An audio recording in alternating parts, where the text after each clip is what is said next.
Fils et du Saint-Esprit. Amen. Chers fidèles du Seigneur, nous sommes aujourd'hui au 1er août 2024. Dieu nous fait grâce de ce nouveau mois. Que lui-même, il bénisse ce mois pour nous, pour que tout ce que nous allons entreprendre comme activité puisse porter des fruits.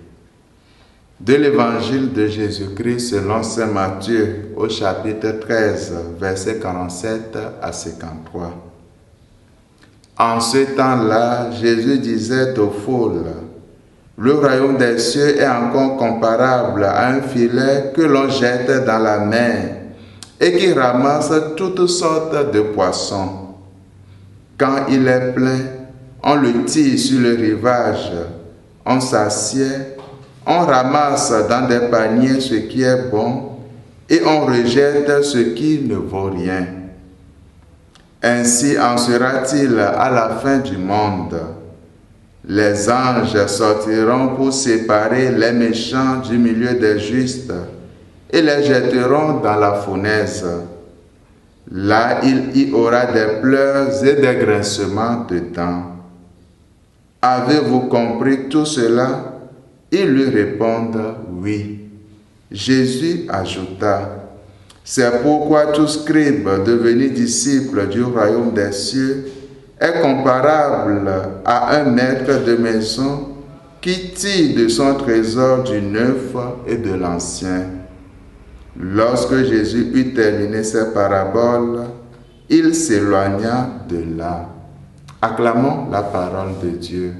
Louange à toi, Seigneur Jésus.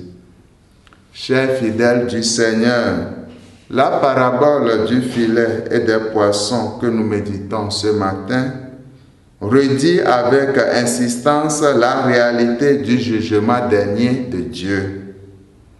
Oui, il faut se le redire très souvent à soi-même. Ce serait dommage d'avoir été chrétien pour rien. Ce serait non seulement une honte, mais aussi cela aura été une perte de temps. Si à la fin de notre vie, nous avons le même salaire que ceux qui ont ouvertement rejeté la parole de Dieu, ou encore ceux qui ont radicalement choisi le mal pour projet de vie.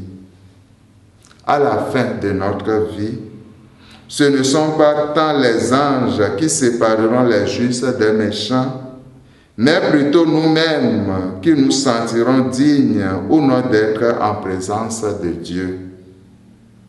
La parole de Dieu est claire au sujet de tous. Il y aura bel et bien un prix à la fin. Il y aura séparation et chacun recevra le salaire de ses œuvres. Que par l'intercession de Saint Alphonse Marie, dont nous faisons mémoire aujourd'hui, Dieu nous donne la grâce d'être de bon côté le jour du jugement. Amen.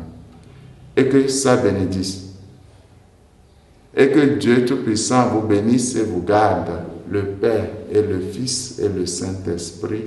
Amen.